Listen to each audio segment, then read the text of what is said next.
Welcome to episode 188 of The Dive Down, a Magic the Gathering podcast focused on the latest decks, trends, and strategies for the casual spike. My name is Stanislav here in a activity room.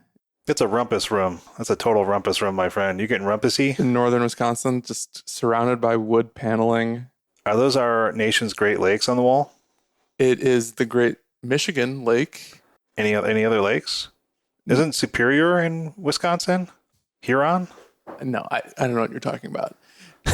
It's a map of like all the shipping routes of Lake Michigan. Shane, you made so many friends in Wisconsin the last episode, and now you got their lakes wrong. You're done.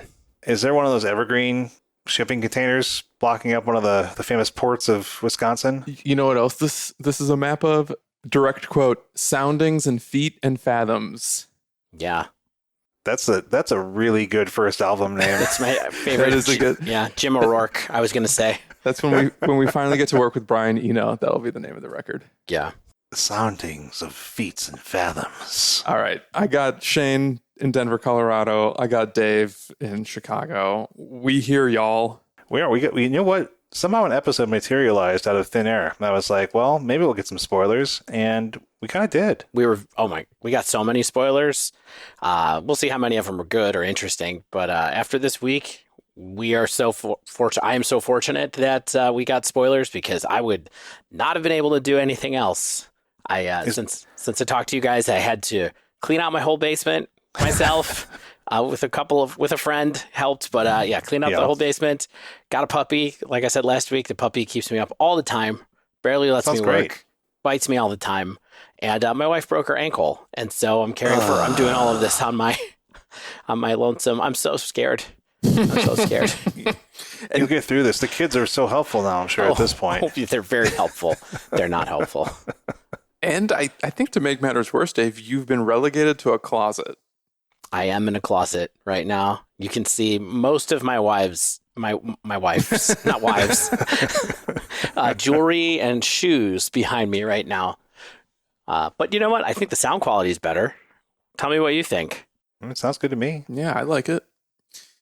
So as Dave hinted on this week's show, we are doing some Dominaria spoilers. But first, I have yet another tournament report from a modern RCQ I got to play up in Green Bay, Wisconsin this past better weekend. Involve rhinos.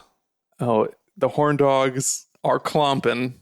I'll tell you that much. We also have another Frank Karsten modern meta article. I guess this is his first modern meta article, but it's another metagame review from our favorite Magic mathematician. And we're going to waterfall that into a bit of a Nerd Rage Gaming preview of the St. Louis Team Trios tournament. Give you an update on where Modern's at for the folks in the Modern seat. You can probably use all of our Pioneer discussions from last week to start to understand what the Pioneer seat might look like. And I think you listen to Dominaria's judgment to know about the Legacy seat. Oh yeah, they had a good sort of Team Trios episode, right? They covered all the formats, all three. They did. But first, let's housekeep. Shout out to the newest patron to join the Dive Down Nation. It's Ben O, who I got to meet in Green Bay. Awesome. Fan of the show, introduced himself after... Some proselytizing. Yeah, he saw me win, and then he said hello. I'm sure that was calculated. We got to chatting. Nice dude. I guess he's recruiting people for a barbershop quartet. So if you're in the northern Wisconsin area and you want to sing some quartet tunes, find Ben in our Discord. Valentine. Stan, how do you sing? Are you like a tenor? Are you a bass? I can hit many octaves. Oh man, regular like Mariah Carey in here. Do, re, mi, fa, sol, la, ti, da. All day, every day. What's that last note? Did he say da? Yeah. Isn't that... yeah, they're both do. That's just yes. Yeah. Yeah. I used to have a barbershop quartet. It was just Metallica songs, and we would sing tunes like Master of Puppets pulling my strings. You guys went to some of those shows, right? At the Mutiny? Actually, I saw... Have you guys ever heard of Beatallica? Did you ever listen to Beatallica? I've heard of them. Ooh, no. I saw them live one time. I mean, it's sort of like a barbershop quartet, if that barbershop quartet was people playing Metallica songs in the style of the Beatles. And it was kind of like Beatles songs in the style of Metallica. It was a weird, like, early 2000s mashup, but they were incredible and worth watching on YouTube. If you want to hear something like "Gotta Get You Trapped Under Ice," that was a good a good song that they had. Oh yeah, wasn't that like a Jay-Z album too? Like the Grey album, wasn't that a Beatles mashup? Yeah, everybody's got a ticket to ride except for me and my Lightning. Pretty good. I want to put this on right now. I'm not listening to you guys anymore. I'm listening to Metallica. Hey Dude was one of their songs, of course. Metallica, get at us. Sponsor our podcast. From Wisconsin. Of course. There's not a lot to do here except drink wine coolers on the side of the road and start mashup tribute bands. Yeah. We also got a new review from JC Yo Boy, Given name, who acknowledged us as the #1 Horndogs and the best MTG podcast. True on both accounts, of course. I'll take it. This Horndog thing is really kind of like gaining momentum, and I have mixed feelings about it. I'm not gonna lie. Same. I mean, just gotta lean in, I guess, a little bit. I guess we've recontextualized, and that's okay. You know, and we're kind of claiming language that was kind of cringy and making it, I don't know, more cringy, I guess. Maybe, I don't know. You know, it's like LOL, where like, you know, LOL was lame, and then you just kind of like recaptured it, and now you just say LOL, even though, you know, you appreciate the fact that it's kind of ironically funny. But anyway, we're also brought to you by ManaTraders.com, the best place to rent Magic the Gathering cards online. I had maybe 1,200 tickets of cards out for probably like a week, and they didn't say anything to me because, I mean, apparently I get VIP treatment. That's not true. I've had Rhinos rented for 4 weeks now. I've had it since we did our Rhinos dive episode. I still have Rhinos rented, I believe. Oh my gosh. They haven't come for your kneecaps? No, they haven't come for me. They've come for mine. I, too, have basically had Rhinos definitely rented for like the last 2 months. And they were finally saying, don't forget the fair usage policy. Please return your cards. This is not a warning, just a reminder. You're like, this is very fair. I have all the cards. Yeah. So I went ahead and returned the cards and then just re-rented the deck with the new sideboard. But yeah, ManaTraders is awesome. Don't abuse their fair usage policy. Give your cards back when you're done using them, and you can get 10% off your first 2 months of this amazing service by using code TheDiveDown15. We get a little bit of a kickback from that, and you get to save some cash, so we totally appreciate all y'all out there that have been using the TheDiveDown15 to sign up to ManaTraders. Also, NRG, you can get some paper cards from our friends over at Nerd Rage Gaming. Use code DIVE8. Gets you 8% off your order, and as always, we remind you, we just do this because we like you. And we like NRG. They just give you 8% off because we're partners with them. We'll be covering, of course, the Team Trios event when we can. Yeah, reminder, we are going to be covering the Team Trios event from the NRG series. That'll be an awesome one. We get a whole bunch of stuff to talk about. We don't know anything about Legacy, so be prepared for some amazing coverage. But use code DIVE8 for 8% off your paper cards from Nerd Rage Gaming. So y'all, you want to start? Stan, we have you for a potentially limited time. That's true. And I want to hear some Rhino experiences, some rhinoceroses. That's right. All right. Here's the headline, y'all. I made top 8. Yeah. Oh, but first Finally. you got to tell me how many players. How many players we got, Stan? 17 players. No, you're kidding me. I'm serious. Oh my God, that's so... Man, that was the tournament to win, my friend. Dude, I know. And I knew that going into it. I knew it as soon as I found this tournament on the tournament calendar. I was like, I'm going to do 3 big events in the Chicago area, practice, and then going to show up in Green Bay, spike an unknown shop where no one hopefully knows me. And again, this is well, go ahead, Dave. Except people knew you, and they were pretty good players as a part of Frost Giant Games. Am I right? They have their own jerseys and stuff. I've seen them at events. I don't know if they were Frost Giant jerseys. I think it's folks from another store who have jerseys that... Oh, no. They came to spike the Frost Giant event. Yeah, people had the same idea that I did. But yeah, of course, this is no slouch on smaller stores because there's great players all over the place, but you just have better odds when there's fewer players. That's just flat out math. That's the math, yeah. And I will even add, it was a lovely store, a huge space. They had like the main shop that you walk into, and then they had, I think, 3 separate play spaces. So in one separate room, they were doing Commander games.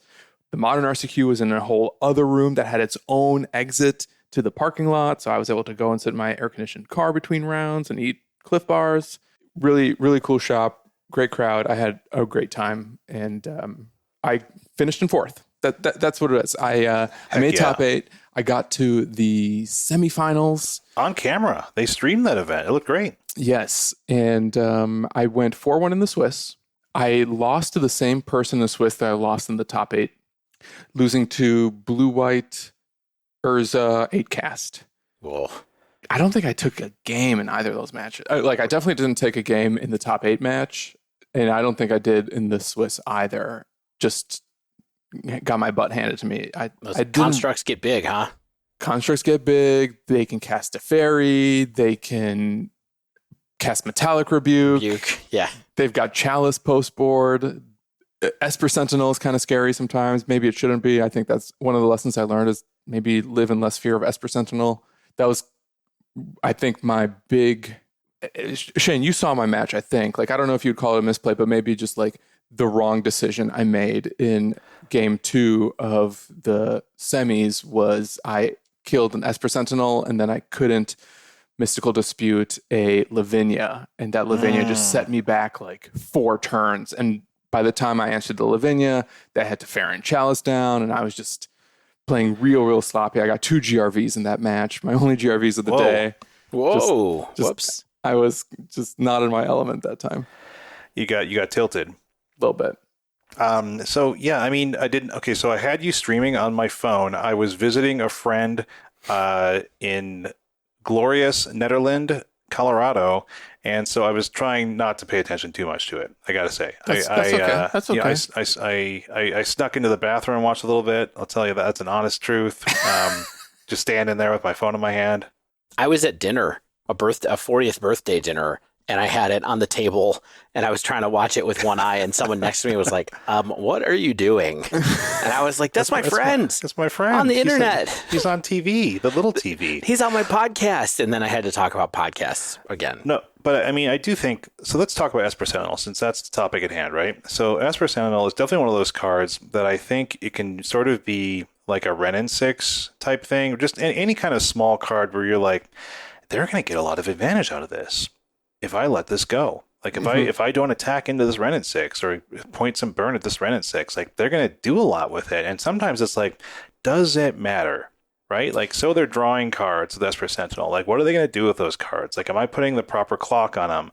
All that kind of stuff. And I'm not saying that I would think about it correctly in the moment too, because it's just that is just a lightning rod card, right? Yeah. Yeah. And I think that's the real lesson there. I overpaid on my disruption, which created an opening for them to play their own disruption.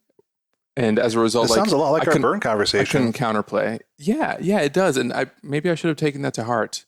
And you make a really good point. Esper Sentinel, unless you're casting spells without paying attacks, it actually doesn't do anything. It's just swinging for 1 and kind of threatening you with a taxing effect. And, maybe live in less fear of them drawing a card or 2 is the lesson there. If you're low on resources or low on interaction and need to save interaction for potential silver bullets that they have, that's going to, at least in my case, playing Rhinos, disrupt my combo in some way. Yeah, Lavinia is really rough, especially because you can't Fury her. Man, I really don't like that. Yeah, and she shuts off Force of Vigor and Force of Negation even. Lavinia is a scary card. She's a pooper. Lavinia also, my first GRV was Lavinia on the board. I had 2 mana. I tried to Mystical Dispute something else. And because I was on stream, the judge was present and immediately said, you can't do that because Mystical Dispute costs 3 mana, even though I'm only paying 1, which is do you call that an interaction? I don't know. But that's a condition that I don't think I've ever really encountered and wasn't thinking about in the moment. Yeah, mana value is on the card, not on the stack. Yeah. Or something like that. I don't know. No, so tell what else was kind of your biggest learning lessons, cool level ups, interesting sort of game states you found yourself in? I'm really glad you asked that, because since it was only 5 rounds, I just want to list off really quickly my 5 matchups, because 3 of them were totally left field metagame calls on my opponent's part. My round 1 opponent was on Dice Factory. Oh my goodness. My round 2 was on the aforementioned 8 cast deck. Round 3 was Jeskai Humans, foiled out with Kessig Malcontents. Whoa. Sweet. Round 4 was 4-color Creativity. and round 5 was Eldrazi and Taxes. I played round 5 like it was a win and in, because my opponent and I were both X1 at that point, and I was worried in such a small field X2 wouldn't make top 8. I did win, fortunately, but I think my opponent also made top 8 because there were so many draws over the course of the day, which is kind of funny. That's a wild field. That's like stuff you don't have a sideboard guide for. You just kind of got to think about it and wing it. So exactly that. And 3 of those matches took me 3 games to win. And that was Dice Factory, Humans, and Eldrazi and Taxes. And in all 3 of those, I lost game 1. And I kind of felt like I didn't know what I was supposed to do in those matchups in general, with the exception of Humans. Like Humans, it's obvious. You point as many removal spells as you can in game 1. I just drew 3 Force of Negations and lands, and I just couldn't do anything. And they managed to either deputy or Reflector Mage. I think they deputied my 2 Rhinos, and I just couldn't do anything else. But with Dice Factory and Eldrazi, like I just didn't fully understand my role in that matchup, and I had to spend game 1 just kind of like figuring that out. And I think thanks to all the practice I've been doing with Rhinos and just like learning how to navigate this across the format, I was able to successfully do that thing where it's just like, once I figured out exactly what my opponent was up to and how my cards line up against them, I was able to apply my learnings immediately and then take games 2 and 3 in all 3 of those situations, especially Dice Factory. Like for a few turns, I had no idea what my opponent was on in the Dice Factory matchup. And then they're like core tapper, putting charge counters on Everflowing Chalice. I'm like, okay, I think I heard of this at least. I've heard of this deck now. Yeah, I know what it's called. I don't know what it does. Yeah, I don't know what that deck does. They make a billion mana with Everflowing Chalice, then they draw through their whole deck with like Mystic Forge and something else, and then I think they can Karn for a Walking Ballista in the side, and they can they can keep untapping their Everflowing Chalice with other cards that I don't remember the names of, and just essentially produce like near infinite colorless mana. Got it. Perfect. Cool. Love doing that. Cool stuff. So yeah, finally, I also want to mention my creativity matchup. That one I won 2-0, and I used to think creativity was a tough matchup, but after playing against it online at NRG and now at Green Bay, I've actually developed a lot more confidence in it than I had previously. And I found that like a Force of Negation and an Ice in game 1 is sometimes like enough to slow them down, where it's similar to Burn, that turn 3 Cascade is like really important because they can just start threatening Archon of Cruelty basically anytime turn 4 or thereafter. And if you can just slow them down enough that you can start beating them down for like 8 to 10 damage as early as turn 4, that's usually enough with a little bit of disruption along the way. And then games 2 and 3, if it goes to game 3, like your Blood Moons are pretty good, your Mystical Disputes are pretty good post board. And I sort of found that like even Brazen Borrower, like if they resolve a single Archon, or if they're just like going all in on a single Clue token, Crab token, or Dwarf token, just like borrowing away the target of creativity shuts them down so much that Borrower plus Mystical Dispute, or even Borrower plus Force of Negation, can sometimes be the 1-2 punch you need to keep them off their combo while you apply like significant pressure. Yeah. I mean, that's all why I think that deck is fragile, but hey, what do I know? It's increasing in meta share literally every day. Not only that, Dave, it was the most popular deck in the room. I'm pretty sure 3, if not 4 of the 17 players were on creativity. Oh my gosh. Fun. I think there were 3 creativity decks in one of the weekend challenges as well, in the top 8 alone. I mean, not just the top 32. It also won this particular RCQ. Did it? Yeah. One of the creativity players. So it was 8 cast versus creativity in the finals, and if I understood the results correctly, creativity won.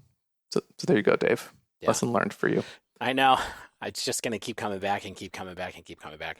We'll have a little bit more to talk about that when we get to Frank Karsten's article. But yeah. So Stan, in terms of any thoughts you have, because we have to give some Rhino thoughts, of course. We are the Rhino podcast now.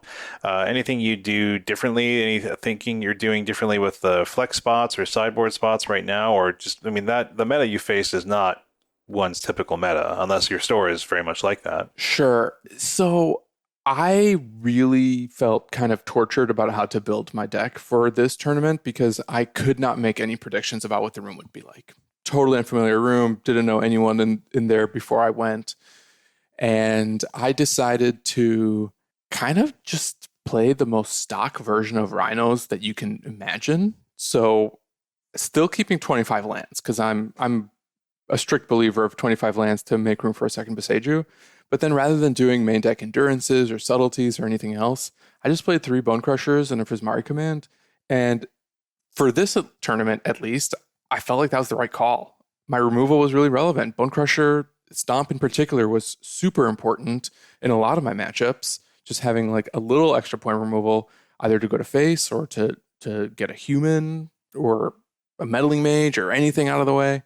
So that was good. And even the Prismari command, it won me my match in the end against Dice Factory, where I was able to shoot off a Prismari command to blow up an Everflowing Chalice, and they couldn't recover from that, and my Rhinos gored them. Yes, sometimes artifact removal can be good. So they say. So they say.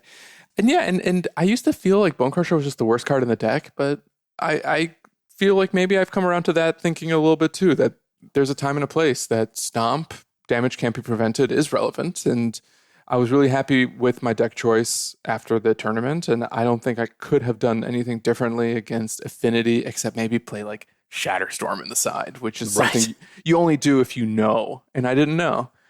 So that was that. I had 4 Endurance in the side that I never had to bring in. So it's just like, this is small sample size, like not real problems, but... Yeah, but you wish you had it if it was like, Murktide. Yeah, Living End. But you went to a lot of events, and you're consistently configured to go against graveyard decks with Endurance, and it weirdly didn't come up that much, right? It definitely did not come up in Green Bay, and in NRG, I played a match against Murktide where it was a card you play against that deck. Yeah. But yeah, I don't think I played any other I played against Murktide twice at NRG, so it's relevant in both of those matchups. Ah, there you go. Yeah, it's just, you always just have to have a plan against Graveyard. Murktide, and it involves, endurance. Yeah. Well, Stan, congrats. Good work, Stan. What a way to end the RCQ season. 4th place, almost getting to those finals. Yeah. It's bittersweet because on the one hand, like top 8ing, making 4th, like that's maybe it's actually my best performance in this RCQ season, but that's just like a good finish for a competitive Modern tournament. And yeah. I'm certainly pleased with how I played overall. And you also have a 2nd from that store championship at a similar sized tournament, and a 4th now, and the finish that you had at NRG, which was, top 10% of the field, or not 10% field, top, X percent of the field. I was 25th out of 200 or whatever. So yeah, it was close to 10%. Top Cascader that day. Yeah, that's what I've heard. Yeah, it's cool. Like, I guess Rhinos is my deck. I don't think there's any more Modern RCQs I can play this season, with the exception of perhaps a Last Chance. If there's a Modern Last Chance in Atlanta that weekend, I might try to sneak it in, but I haven't looked at that calendar. I bet there is one. But at any rate, weirdly, not we all, because I didn't do any RCQs, but you all ended up on the same deck, kind of after we rekindled a little bit of passion in it from Stan talking about it for a deck dive. It's been the month of Rhinos. Mm-hmm. How do we feel about it looking back on the month of Rhinos? Do we feel good about it? Wish we had done something else this RCQ season? What else was fun? What else would I play? You know what I mean? Like, yeah. I'm not gonna do Murktide things. I'm not gonna do 4-color things.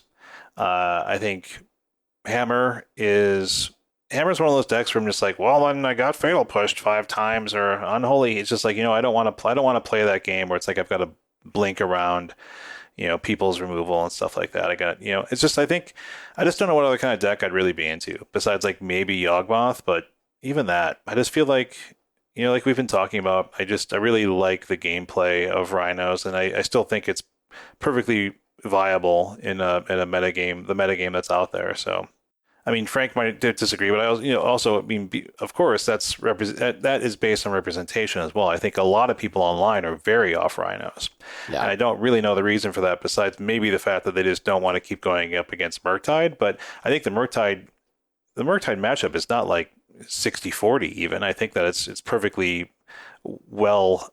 You can tune yourself against Murktide, and I have seen more, things like subtleties coming up in the main and the side more, and I think people are developing better game plans against Murktide, but it's still not my favorite matchup in the world. All those sideboard counter spells, my gosh. Well, Shane, it sounds to me like what you ought to be doing is experimenting with just new decks for the sake of experimenting with new decks. And I think to answer your question the long way, Dave, that's sort of maybe next steps for me. On the one hand, I love playing Rhinos online because I'm always going 3-2 or better. So I'm just kind of racking up chests. Play points. Yeah. In PPs. But on the other hand, I really want to play this Bant Soul Hoarder deck that I keep losing to online. And it seems super fun. Yeah. And God. I want to try that out. I really want to try Kahira Elementals, because I think that deck is insane. I've always been super impressed with it, and it's similar to Rhinos for me in that I'm a little surprised that it doesn't see more play, and I'd like to explore those too. But this was a good month. It was kind of like a nice reminder for me that I have a deck that I'm actually good-ish at. Right. And if I have any regrets, it's this 2 RCQs I played with Murktide and following the wrong side of my heart, perhaps. And hindsight is 20/20. At least I pivoted when I did and made for 2 really good runs in my last 2 RCQs, and excited to keep innovating with Rhinos in addition to exploring new decks for the pod and for myself. Awesome. Listeners, if you want to catch any of my featured matches, I haven't confirmed that the VODs are online, but I did have 2 featured matches, and the folks at Frost Giant Games told me that they will be on YouTube. Perhaps they already are. You can see my quarterfinals match against Blue Moon, which I did well in, and then you can hopefully see my semifinals match against 8cast, which I did not do well in. Wait, there was a Blue Moon player as well. What a store that was that weekend. Oh, the Blue Moon player is a former Pro Tour competitor as well. Sweet. Wow. They were very good cleaning up the room, and then as you can tell, they made it to top 8. So yeah, check out Frost Giant Games if you're in northern Wisconsin. Take a look at their calendar. Really cool shop to play in. Good scene. And gentlemen, at this point, I actually have to excuse myself. Bye, Stan. I get back to vacation, please. Yeah, I'm going to go back to island time. Have a great episode. I will miss you. I'm excited to listen to it as a fan. Bye, buddy. It's going to be a great one. Yeah, I will miss having your reasonable takes against Shane's oncoming pessimism of spoilers. But Dave, let me remind you to look at the potential of the cards and look beyond your skill cap. And Shane, I'll remind you to try to think about why cards might be good rather than defaulting to all the reasons why they're perhaps obviously bad. I put a lot of cards on this list. All right, dudes. Until next week, have fun without me. It takes 2 to make a thing go right. It takes 2 to make it out of sight. Oh, God, now I can relax now that he's gone. That guy with his top 8 Z's and his oh my gosh, Rhino Z's, his cachings, his min caches. I can't handle Stan with all his min caches. I don't know what he won. No, good work, Stan. Yeah, we love you. Okay, we have an hour and a half left, and we have a lot of pages that we're on page 2. We're not going to get through all this. No, of course we're not. I think let's just breeze through this Frank's analysis of Modern. So. Yeah. Great to talk about a building off of Stan, or this discussion we just had about RCQs. I think we're coming towards the end of RCQ season, maybe the 2/3 of the way through RCQ season. I cannot believe how long is this season. I thought it was 3 weekends, and it's 3 months. It's going on and on and on. I don't know for sure how long they go on. I assume they go on until the last minute, until Atlanta at the end of November. So we might have a while to go yet. Wow, I still got a chance. But let's check in here. Stan doesn't think he's going to any more. You may or may not go to some. I'm probably not. There's nothing on the calendar I can go to, but I don't know if that means that that's the end of the calendar. Yeah. So. But also worth noting, there's a new set coming out. And so maybe, just maybe, we could have a bit of a shakeup incoming at some point soon. So let's take a look at Frank Karsten's latest metagame analysis article. We talked about the Pioneer one last week. We talked about the setup. He had a rather large sample size. He had 661 decks he ended up using for his sample. We talked about, paper and online, kind of marquee events, paper and online. And Shane, why don't you take us through the record-weighted metagame share according to Frank's methodology? So, record-weighted metagame share is at Murktide, 18.6%. 4-color Omnith. It's funny. He had a Twitter poll where he was just like, what would you call this deck? I know. And I was like, no, that one's 4-color Blink, Frank. But I think he kind of basically piled all of the Omnith decks, Sir Omnith, 12.1% for Omnath decks. Hammer Time, 7.9%. Yeah. Amulet Titan, 6.1. Burn at 6.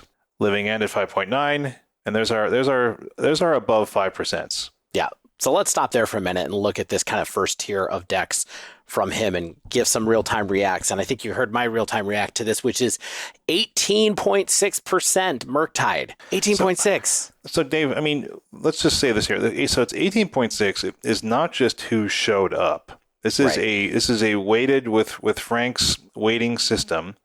Think of it as net wins. Yeah, so basically divided by total net wins in the population. That's what this is. Net wins for a deck archetype divided by net wins in the entire population of those 661 decks we talked about. Would you say, Dave, that in these competitions that is at Murktide, what were our percentages of Murktide in the last paper events we've covered? Isn't it like 15 to 18%? I think it's closer to 15% than it is to 18%, but those are highly subject to variance, of course. Yes. So it's in the ballpark, but still I don't remember it getting close to 20, and that's really where we are, is kind of the upper end of what we expect. Yeah, so let's say Isn't Murktide is slightly overperforming its popularity. That's how I would like to look at this.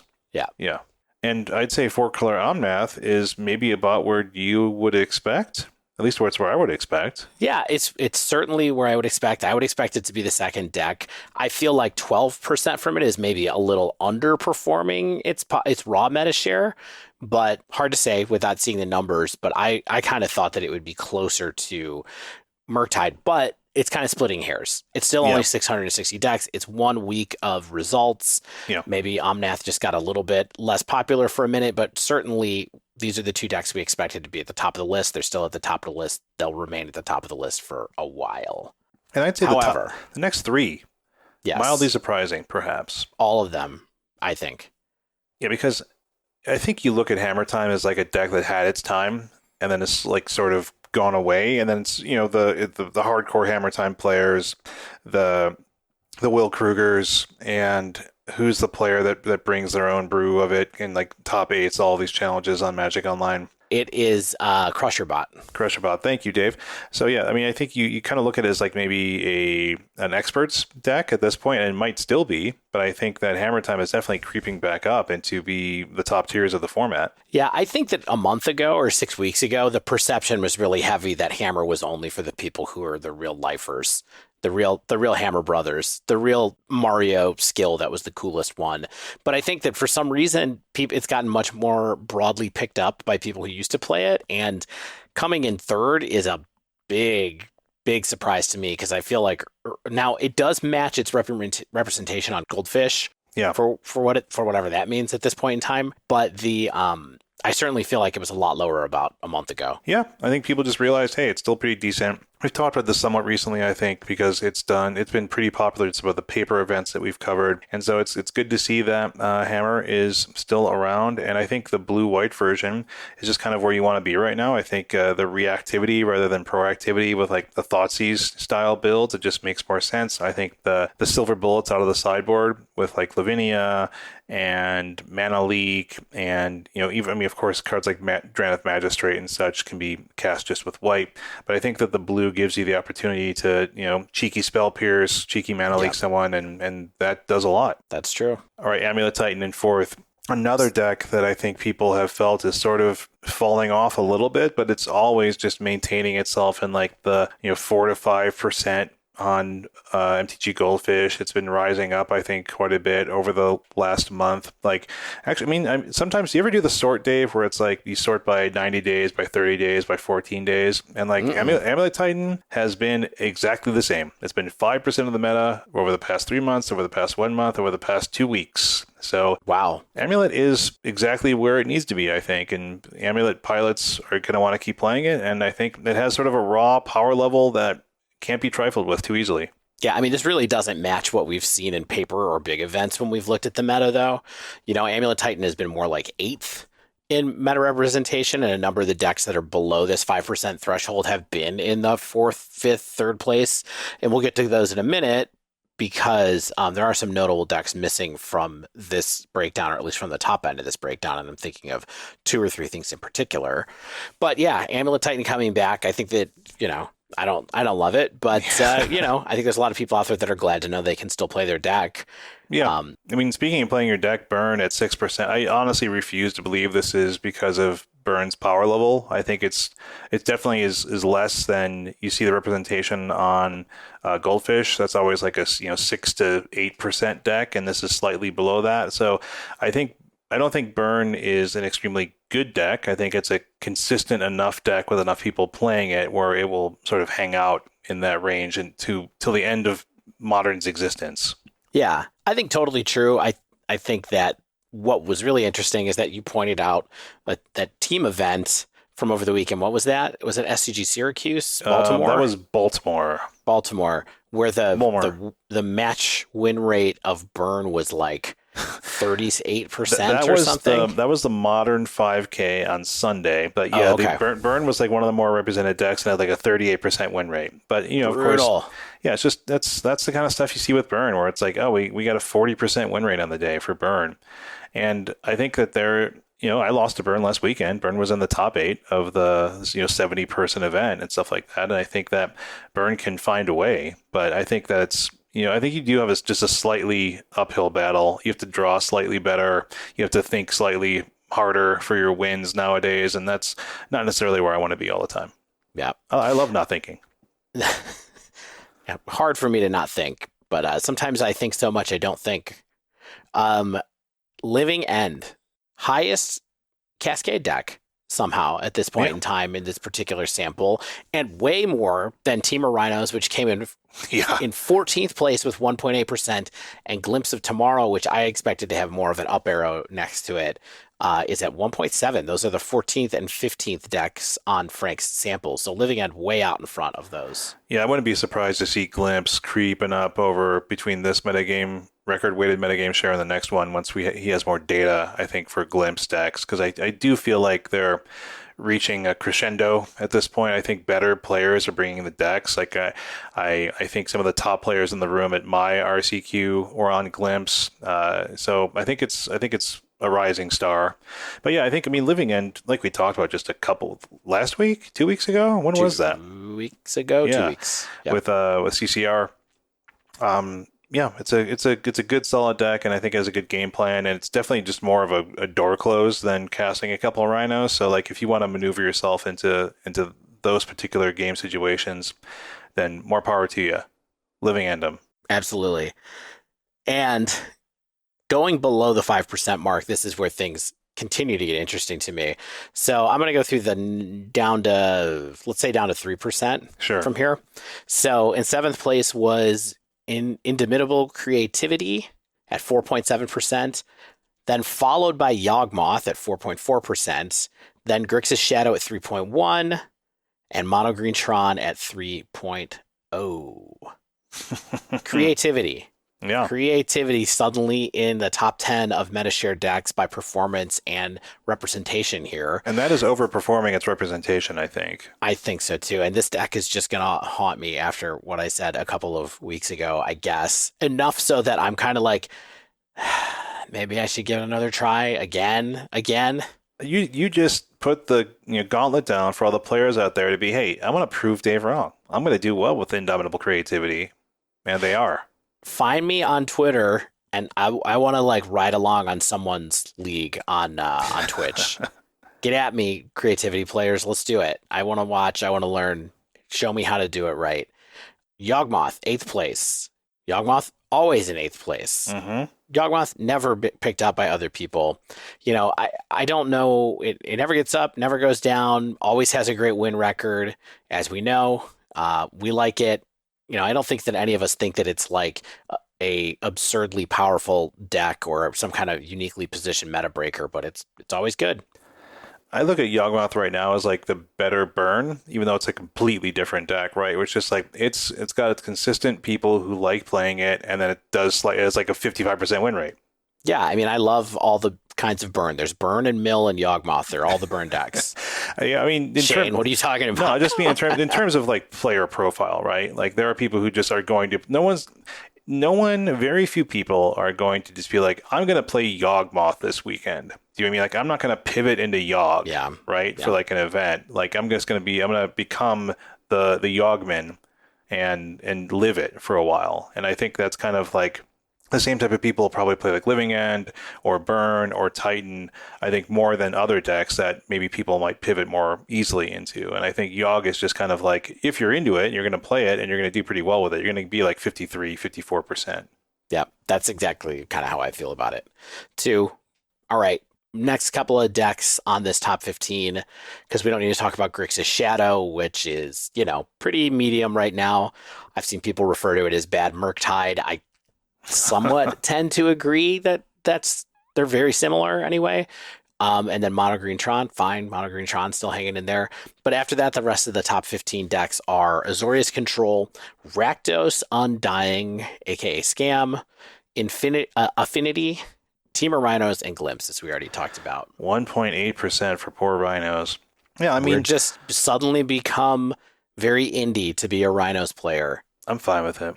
That means that as long as people stop preparing as hard for it, I'm fine. As long, there's no void mirrors out there. I don't care. Like as long as I have fewer artifacts to fight through. I think any surprises here. Like Azorius Control seems like it's getting maybe a slight amount of a comeback here. I mean, there's another one for me here too, which is that the word on the street is that Rakdos Scam is maybe a real deck, and it's not a scam. It's real. Yeah, I think it's real. And so if I'm looking at decks that I'm eyeballing for the next thing that I want to try, I'm firing up a league, it's Rakdos Scam. Well, we've got our next deck dive. We've got our next deck dive ready to go because I'm also considering just expanding my horizons a little bit. I don't need to prep for my next RCQ event, so I don't need to stay on Rhinos. Might as well have some fun with some cards I own. Yep. I love those Rakdos cards. What can I say? You're a Rakdosman. I used to be such a nice blue-white player, and now I'm just like, just give me value and Thoughtseize. I'm good. Yeah, I mean, overall, I think there's some surprises, but I think largely this sort of mirrors in my brain. Like, if you ask me to make a list, I have Yawgmoth a little bit higher. I maybe have Shadow a little bit higher right now. But in terms of the time span that Frank's looking at, it's what, 2 weeks? The 27th to the 15th? Yeah. So it's not a huge span. If you think about the show that we had with Zach Allen about 6 weeks ago now, we said there's 4 pillars of the modern format. It's Murktide / Ragavan decks, which is Murktide and Grixis Shadow, Omnath / Yorion decks, Yawgmoth, and Cascade were the 4 things that we said. And if you look at what's actually in this meta, there's a number of things that are, it's a little different picture right now because Amulet Titan's up there, so you have your lands combo deck that is starting to creep back in, and then Hammer Time is up there where we didn't really talk about any straight aggro decks, and I know that Hammer is more than aggro, but I mean realistically you're trying to go fast or assemble the combo fast. It's infect, and that's cool. It's cool to see a little bit of change. Yeah, I feel like people want a little bit of a change, I think, right now. I think people are a little, and when I say people, I include me in here. I feel like Murktide and Omnath are way outsized pillars from everything else, right? And they sort of suck a lot of air out of the room in terms of people's mental and cardboard preparation, in terms of the conversations that take place about the game.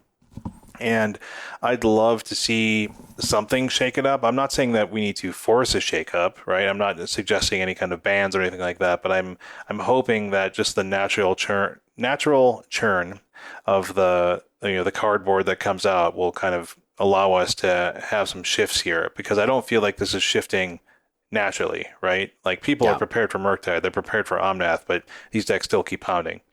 Yeah, I mean, the only thing I would have to say about that, which I agree in principle, it would be nice to see some change, is that it's been a long time since a new set came out.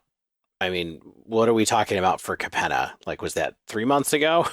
3.5 months ago? Feels like forever. When Ledger Shredder came out? I mean, it's a long time. We didn't have a summer set this year that, that had any modern legal cards in it. And so we've been waiting. So I am hopeful that Dominaria will have something that impacts modern. Now, like I tipped at the beginning of the show, I'm not sure that we have those cards yet, but I'm hopeful that we can get to something more interesting that way instead of taking a ban. Although, for the record, I still think Yorin should be banned, but it is what it is. All right, let's take a little bit of time, talk about these the NRG Team Trios preview, perhaps? Yep. So our partners at Nerd Rage Gaming are having a tournament this week in St. Louis, and it is Team Constructed, and it is I'm just confirming right now. Is it Modern, Pioneer, Legacy? Exactly. Yeah, the three. Okay. How do you want to approach this? Do you want to be kind of like, one of the things I think we could look at is that SCG Baltimore just had a Team Trios event there as well. Sure. And so we can kind of look at, I think, the popularity of decks. So in terms of Pioneer, Dave, guess what the top 3 decks were? I know, guess the top 5, Dave. You bet you can get all of them without looking. Oh boy, I don't know if I can get all of them. I mean, I'm sure it's Rakdos Mid. I'm sure it's Phoenix. I'm sure Mono Green. I'm sure after that it falls off for Boros Aggro. That's sixth. That's sixth. Is Mono Red? That's eighth.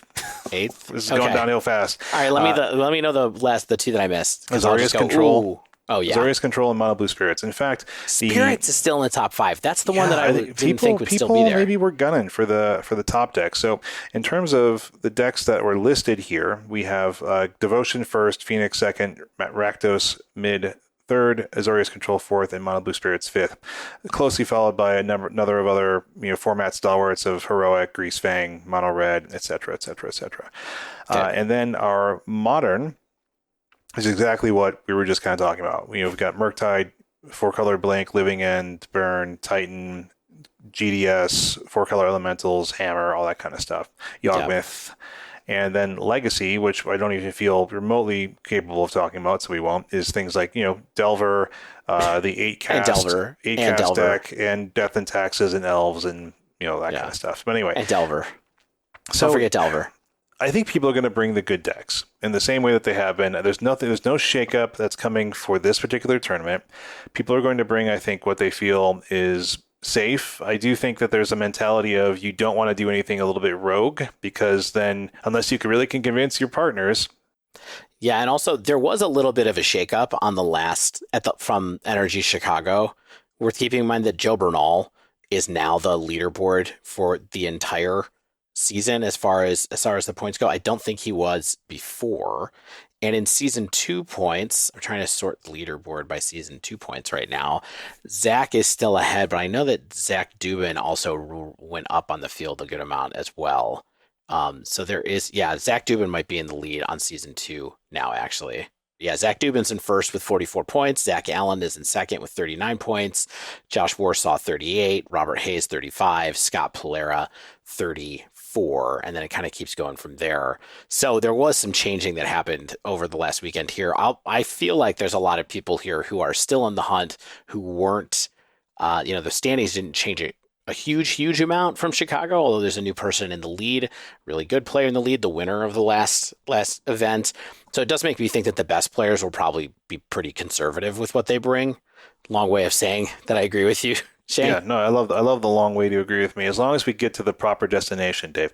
Which is agreeing with you. Yes, yeah. And also I want to point out 5th place Scott Polera, citizen of the Dive Down Nation, Scott Polera. Yes. Get there. So, hi, Scott. Yeah, so, I mean, I think we're going to see the good decks. I think people are going to I think we're going to see a safe meta. I don't think we're going to see a lot of random stuff. I am curious if we're going to start seeing the glimpse concepts spread out a little bit more further. I wouldn't be surprised if we see a little bit more than that than I would previously expect. Also because I think Glimpse doesn't necessarily go super long. I think sometimes, people do want to not play the super long games, especially in the team tournaments, because it sort of like holds up your whole team. I think people want maybe to be a little bit more conclusive in their wins, but that's just talking out of very little experience on my end. Yep. So in terms of this event, I wish everyone to have a great experience, play well, have fun with your friends. Team events are the absolute best way to play Magic. I've never done a constructed tournament. I've only done limited, but twice with you. So, and those have been some of my favorite memories of Magic. Yeah, absolutely. And I was going to say, have some fried ravioli. Yes. Tell them the Dive Down sent you. Have some Provel cheese on your pizza. Oh, yeah, that too. All right, Dave, let's take a quick break. And then we will be right back for talking about the first batch of Dominaria United spoilers. Stay with us.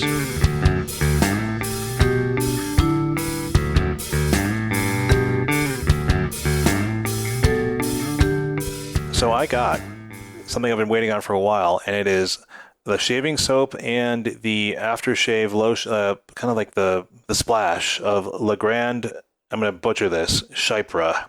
And man, this stuff owns. Okay, like wow, it is a Chypre. There's a pronunciation guide online. Thank you, Barrister and Man, for providing that. So I think it's Barrister and Men.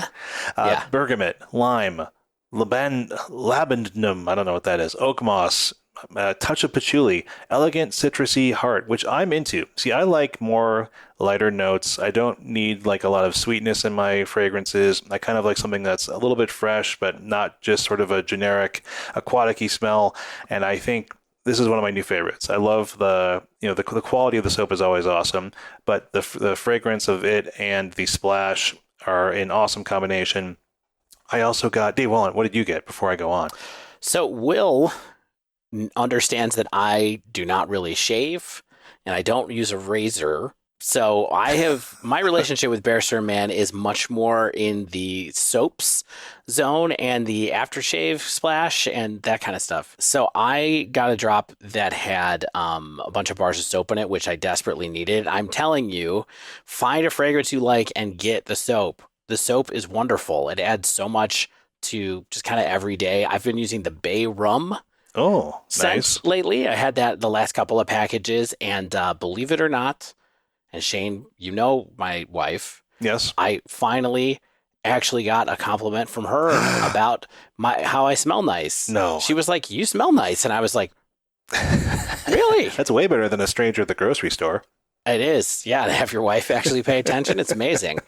So it was good, yeah. So I definitely, if you're not into shaving, if you're not into shaving soaps, go check them out still. Get the soaps. I use the hand soaps in my house. I have, my favorite one is called Fern. That one is great. But they're all wonderful.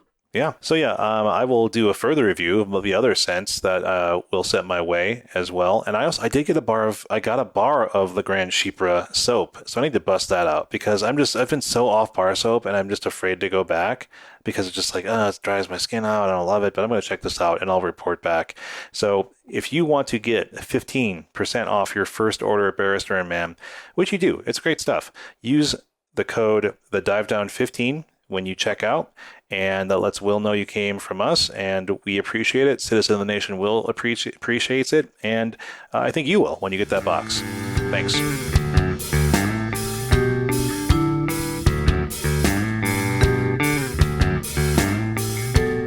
All right. It's our favorite time of the year. It only comes 5 times a year. I feel like it's been a while, and it's been too long. It's been so long for us to be wrong about things, be excited about the wrong things, completely miss Ledger Shredder. Let's do it again this season. I'm so annoyed about that still. It said connive on it, and everyone was like, nope.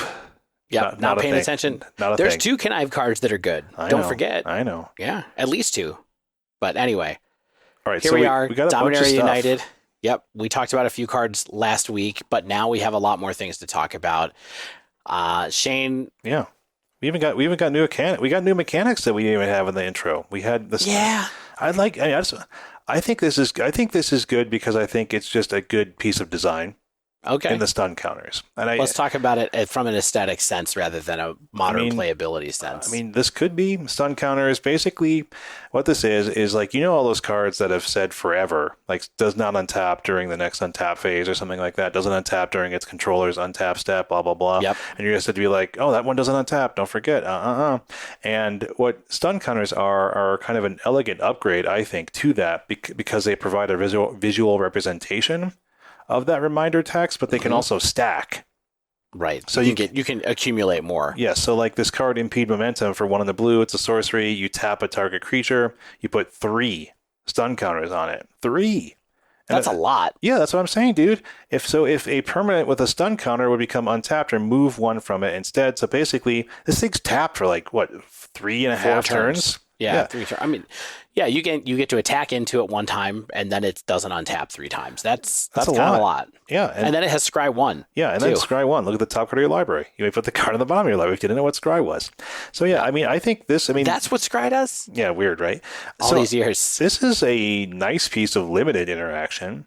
I don't think this particular card is going to see like constructed play tomorrow or anything like that, but I think that this kind of feature, if you have enough stun counters to go around, that's a lot more annoying than like a mass tap effect sometimes. Yes.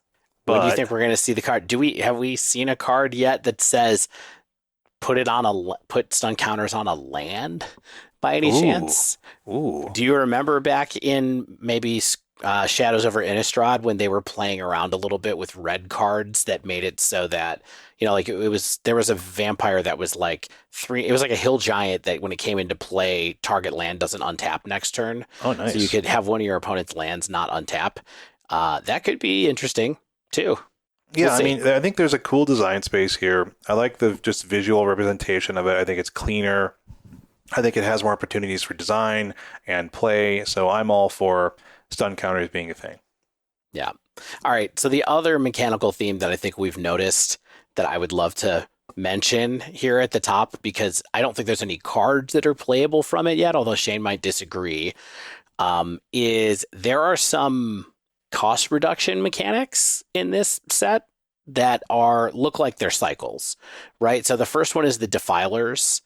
Those are all very expensive. They look probably more like they're EDH cards or something, but those are cards that when you have the Defiler in play of whatever color, it turns the colored pips of permanents or creatures in your hand with those colored pips in them into Phyrexian mana symbols, which is interesting. And then you generally get a bonus when you cast a spell that corresponds to it.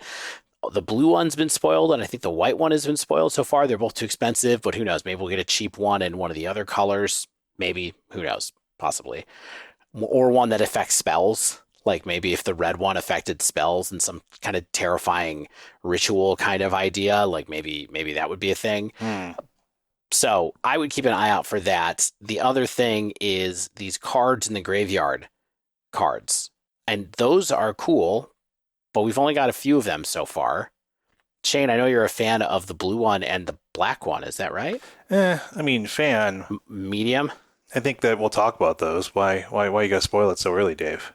Because these are cards I think people should look out for the good versions of. Yeah, I mean, anything that reduces cost for playing a game is fine, right? Like, I mean, there's certain things I think you can do to accelerate, like putting cards in your graveyard that might be relevant, or any kind of card type. But sometimes it's just a reward for playing a game, like Bedlam Reveler. Yes, and so Tolarian Terror, 6 generic and a blue for a creature serpent. This card costs 1 generic less for each instant and sorcery in your graveyard. It has Ward 2. It's a 5/5, and that is it. That's it. Just a 5/5. No anything. Yep. And then there's Writhing Necromass that is 6 generic and a black for a zombie giant. This spell costs 1 less to cast for each creature card in your graveyard. Death Touch, 5/5, Blomp. Yeah. Okay, we're just talking about these now. I think the blue one and even potentially the black one for curiosity's sake, I think Tolarian Terror has a shot in Pioneer somehow. The real thing is it lacks any evasion. It lacks trample, it lacks flying, it lacks unblockable. The only thing I would say is there is a card in Pioneer already that is 5 UU. Yeah. This spell costs 1 less for each instant and sorcery card in your graveyard. Oh, well, there and you it's go. a 5/5 Oh. as well. It does not have Ward 2. I don't know if but Ward I 2 is forget what enough it's at that called. point. Yeah. I mean, Ward but is it's annoying. It's the same card. Yeah. Yeah, I don't know. I mean, I think that it's always, for me, I always see the best in every card, Dave. And so That's how it works around here. I'm trying to see the upside here. I have found that Ward is kind of annoying, but at the time when you are casting this, I mean, sure, your opponent's maybe going to tap 4 instead of tap 2, and then they're going to kill your Tolarian Terror, or they're just going to block it for a few turns. So I could be wrong here. There's definitely a possibility that because it's only one colored pip when it's powered up to cast it, that's a thing. And maybe, who knows, maybe this is the synergistic piece that pushes Bedlam Reveler and Terramander forward into some kind of mono, this spell costs less for each instant sorcery in your graveyard to cast deck. I think that when on its face, it's a fine card. I think it's probably more of a limited card. Yeah, this is not a great card. This is just a card. Yeah, Writhing Necromass, the black one for creatures, feels to me like it has a little bit more potential because there's more internal synergy with a couple of different cards. Yeah, I think that there's a deck here, like in terms of like this with like the new, also spoiled, I think recently, the Urborg Lhurgoyf. That's like the Royal Juror. The Urborg Lhurgoyf. Urborg Lhurgoyf. They did that on purpose, they had for to. sure. Which is a... So let's talk. Okay, so rather than Necromass, just the 5/5 with cost reduction for creatures in your graveyard. The Lhurgoyf is a star, one plus star, so like a Goyf. It is cost 1 in the green, like a Goyf, and it has kicker blue or black, so it's blue Dimir hybrid. And you can pay an additional, blah, blah, blah, as it casts it. When it ETBs, you mill 3 for each time it was kicked, and its power is equal to the number of creature cards in your graveyard, and its toughness +1. So that effectively, like, I can just see people messing around with, like, a Stitcher's Supplier, a Satyr Wayfinder. What's the one that, like, dumps cards in your graveyard? Like, the green, sort of, like, mill, like, dig 5, put 1 in your hand. Like, is that Gather the Pack, or is that something else? Oh, yeah. I know the card you're talking about. I mean, the other card that this goes with is a card that we thought was going to make a splash in a bunch of formats and hasn't, is Fiend Artisan, right? Sure, which is a card that's just star. It's equal to the power of the creatures and all your blah, blah, blah. So right? I think that there will be some not great decks that play these cards, and people will have fun with them. And I think that's what's really great about them, is that, but like, I mean, maybe these are just like some crazy statted creatures, and people are just gonna be like, well, this sucks. Like, unless I'm playing against, I mean, there's a lot of, unless I'm playing against control, it's gonna sweep me away. Like, they're just gonna outstat me on the board. Yeah. And then there's the red one that is probably not good, where it's 7 generic and a red for a 5/5 trample that says this spell costs X less to cast, where X is the greatest power among creatures you control. No, this has been tried before. It's just like, you already have to have the battlefield, sewn up, or like, you have to be winning for this to be castable. Yeah, I don't think it's enough. I mean, if this had haste, maybe it would be something that you would be looking at. But sure, yeah, I don't know. But okay, so we'll wait with bated breath for the green and the white ones of these and see what happens. But keep an eye out for that, and keep an eye out for the other defilers as well. I mean, knowing WotC, if the green one's going to be outrageous, so I hope so. So I was kind of a little bit hopeless going in to be like, well, we have some Pioneer potentials here, and I think we have 2.5 pretty good modern cards to talk about so far. All got spoiled today on Monday. Thank goodness. Thank you, WotC's release schedule, for giving us some modern cards to talk about on our ostensibly modern-based podcast. So the one that kind of opened my eyes the most, I think, is Temporary Lockdown. 1 white enchantment. When it ETBs, exile each non-land permanent with mana value 2 or less until Temporary Lockdown leaves the battlefield. This doesn't seem very temporary to me. No, I'm just going to say. This is messed up. I mean, what's the nicest thing I can say is that it's double white, so it makes it slightly harder to cast in like the most popular modern decks, but like mana doesn't really matter anymore for 4-color decks. So, and not in modern that much. You can be whatever you want to be. That's a good life lesson, and a lesson for modern, Dave. Yeah, exactly. I mean, what? Like this in terms of big decks, like it hoses like Yawgmoth and Hammer and Shadow, and like it continues to stomp on any kind of tribal deck or small creature deck that wants to show up and try to rear its head out of the the prairie dog hole. Like, handles construct tokens, rhino tokens, of course, but like, man, this card's cheap. Do you remember how wild we went for Hitagetsu consumes all a couple of months ago? This is obviously... This is just better, right? I mean, I think it's definitely better in a lot of ways. It's better right now because we don't have to worry about graveyards as much for like all the Lura shenanigans. Oh, the other one. Yeah, that's right. You don't have to wait forever for this to go. It's just kind of like, bye. Yeah, I mean, you can even bounce this like late game. And you just pick up stuff that was played since it first ETB'd. Do you know what I mean? Like, you bounce it with Urian or something like that, right? So, yeah. So what does this do? This goes into probably 4-color control sideboards. This goes into like Azorius decks that are kicking around, right? Like, this is just a card that I think is going to be part of the fabric of Modern. Yeah, I mean, the biggest problem with this is that, not problem, but one of the hardest things for cards like this in Modern is that so many of the decks have mana curves that are around having 2 or less just because of the efficiency of the format. Yeah. So there's going to be a lot of decks that maybe can play this that don't want to. If you think about like a Hammer is not going to play it in the sideboard or anything. Hammer could play it, right? Exactly. Death and Taxes, if any kind of taxes variant, like all of those are small creatures, like that kind of stuff. Permanent, Dave. Not even just creatures. Non-land permanent. Yeah. And then there's no like mid-rangey white decks that would pick this up. You know what I mean? The only thing is, like you said, four color might do it because they don't have anything. They do have things, but they don't have as many targets as they might want to get against something like Yawgmoth or Hammer or Shadow. No. This is like Blood Moon for 2 drops. Oh boy, that's a good point. It's like you have to have enchantment removal, and sometimes your 2 drops needed, they needed to keep what was on them. Like maybe they needed to keep some counters, or they had equipment attached to them, or something like that. So, I mean, I guess if you do remove this with Hammer, you get a bunch of ETB triggers, right? So like, do you get like a Sigarda's Aid trigger because like it's so that's a good, I guess. You sort of can reform what you needed to back onto the battlefield. Yeah, with that this is one of those cards where I wonder a little bit if they made it more powerful than they used to because of the existence of Boseiju. Now, where they're kind of like so many people can run a piece of enchantment removal main. Yeah. Now that they're just like, okay, well, we can make more powerful enchantments. I will say, as much as I think that this card does have some kind of home in Modern, it's probably a specialized piece in sideboard. If you think about Pioneer, this card is even more powerful, I think, just because it more directly attacks a couple of really important decks in that are keeping the mid-range fest from getting out of hand in Pioneer, right? So this completely destroys Boros Heroic. It completely destroys the other deck that I like, Mono Blue Spirits. Yeah, Spirits would not love this. Yeah. Yeah, I mean, red aggro is more creature based, so that hurts that. I just feel like it doesn't hurt the good decks. Do you know what I mean? I mean, the top tier decks like Mono Green and Is It Phoenix and Rakdos and things like that are all just like fine.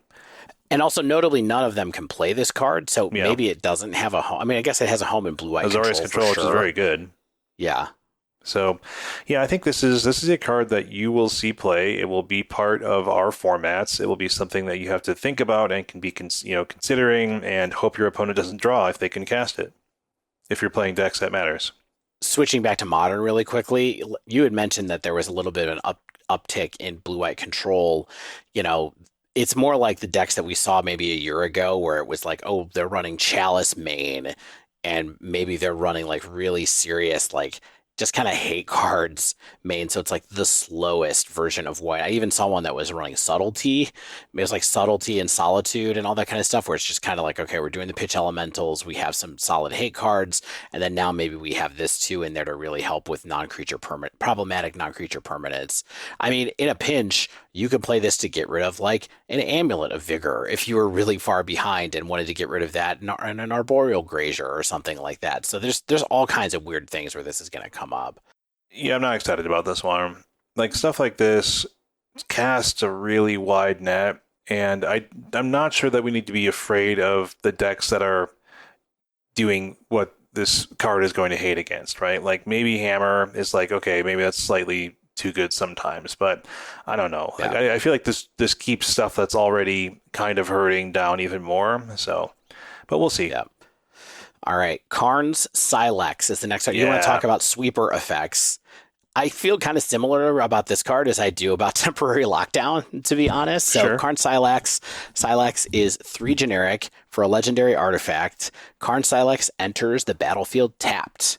Players can't pay life or cast spells or to activate abilities that aren't mana abilities. Say what? And then it has another ability, which is X generic, tap, exile Karn Sylex. Destroy each non-land permanent with mana value X or less. Activate only as a sorcery. Yeah. Okay, so this is like a weird, like Pernicious Deed / Engineered Explosives variant that has some very important pieces of text on it. Yeah. So Everyone keeps saying Pernicious Deed like I'm supposed to know what this is. I've never cast a Pernicious Deed. yeah, What is it? I mean, I don't know the text off the top of my head because it was during when I was not playing. It's but a basically, it's Golgari pump enchantment. colorless in and kill it. Yeah. So it's a Golgari enchantment. Yeah, then X or less. Yeah, okay, I got it. But this is colorless, importantly. This is just what? This is a shoe-in for Karn Wishboards, probably. Like, maybe some other, artifact, prison-y decks. Like, main thing this card does is it exiles the Sylex instead of destroys. So, like, you just can get it back with Karn later if you so are interested because it's outside the game. That's the big thing about this card, right? Yeah, I think. 100%. Like, I don't know if the text on the card as written is like amazing, but if you can consistently get it back over and over again, and the way that you can't get back engineered explosives over and over again, then or like an O-Stone or something. Yeah, O-Stone you can't get back in those situations at all. Not like you can play engineered explosives in your deck with Karn, for what it's worth, but yeah. Yeah, I mean, I guess the thing that makes this a little bit weaker or potentially safer is that ETB's tapped. So unless you're playing like Amulet Karn, or like you have an Amulet and it untaps it or something like that. Oh gosh, which would be pretty rad. But yeah, I think that this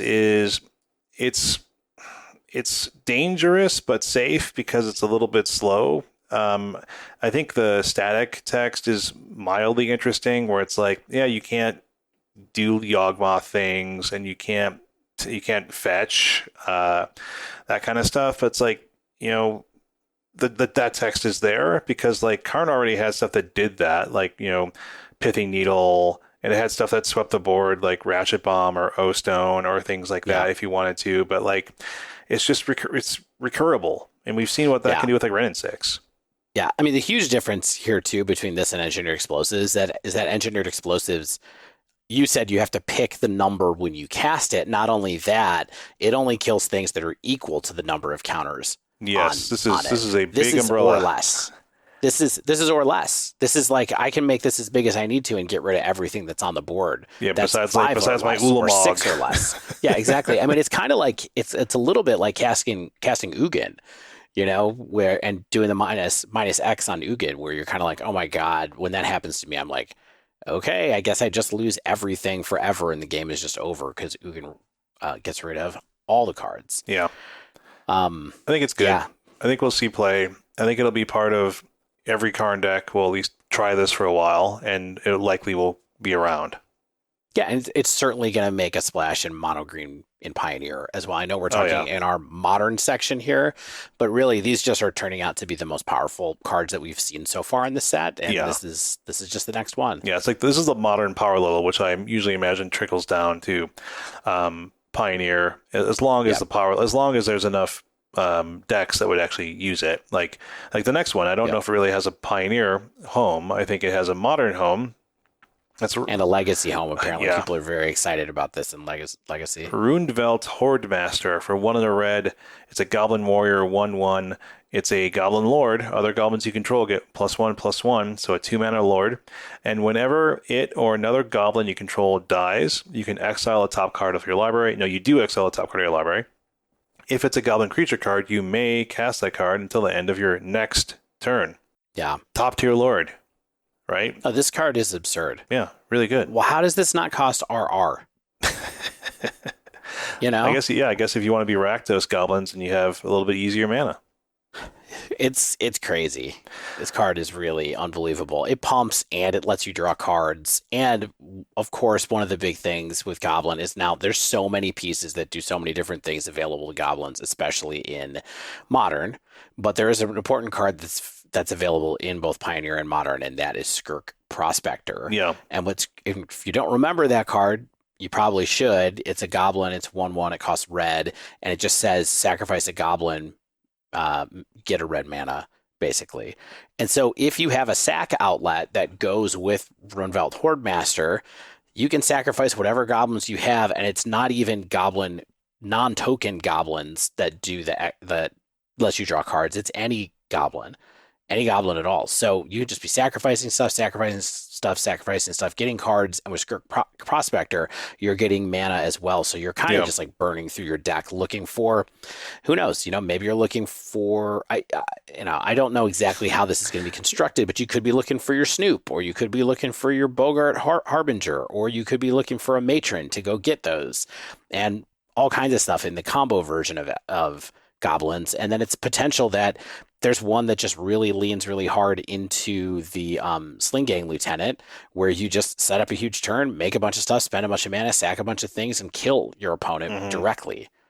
Yeah, there's some funny business we can have with this. I'm not, a big goblin freak. I know that Goblin Freak Mickey S. in Citizen, he said, Goblin Freak is what, 1R for a 2/1 with haste? Yeah. I think that he was saying that he's not over the moon about it in Modern Goblins, but I think that there will be people experimenting with this card.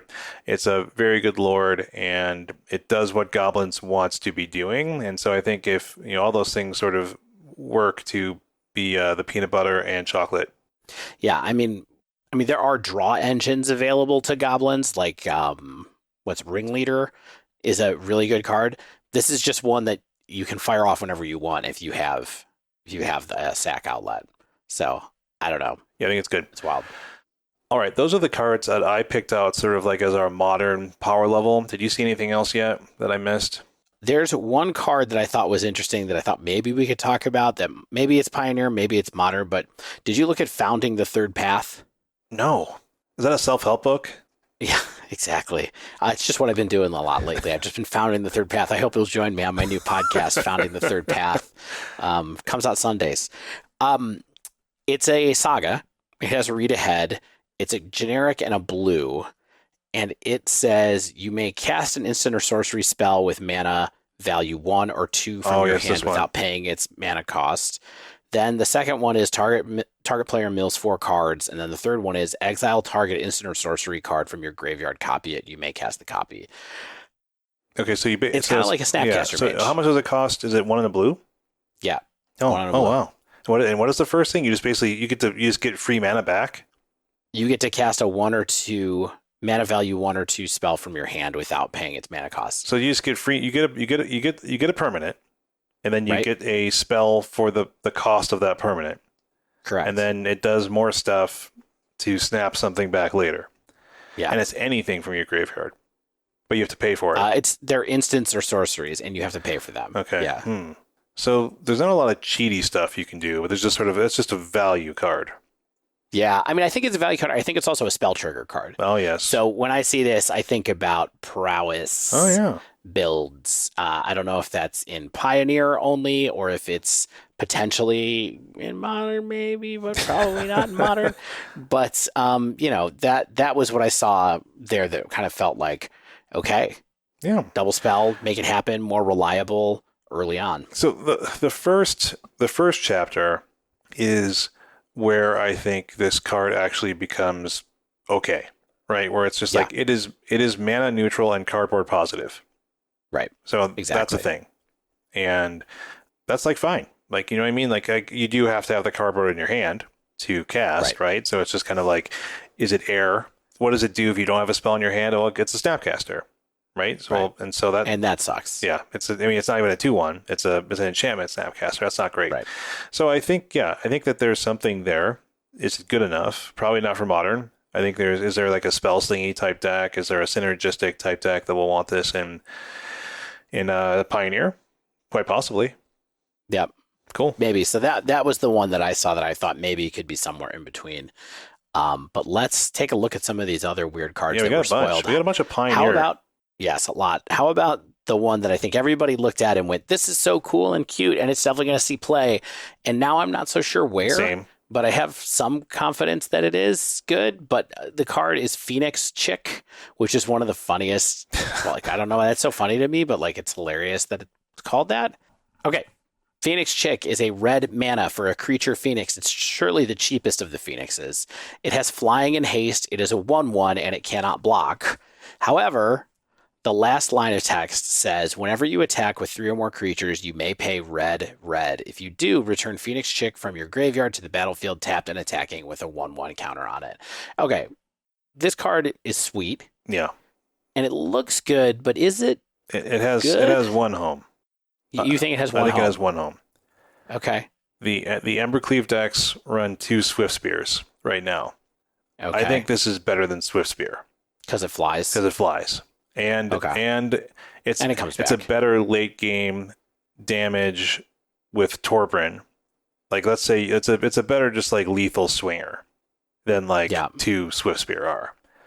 So, I think a lot of people are like, it works with Embercleave because like I'm casting it and then I'm lowering the cost of my Embercleave. Well, it's like, yeah, but it's just parity. If you're casting, it's not even parity. If you're casting it from hand, it's parity. If you're casting it out of the graveyard, you're losing. So like it doesn't really make sense right then. I mean, it does add some damage. Like if you do some really good math and you're like, I need exactly 2 damage more than I would maybe get otherwise, but like you're not going to slap the cleave on this thing.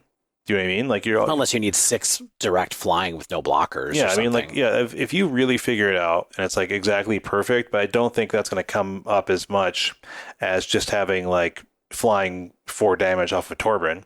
You know what I'm saying? Right. So I think that's pretty cool. How popular are these decks though? Not that popular. I mean, I don't think this has a place in prowess. I don't think it has a place in heroic. There's no reason to have this card in there. I don't think it's in mono red aggro, because there's nothing that it would replace.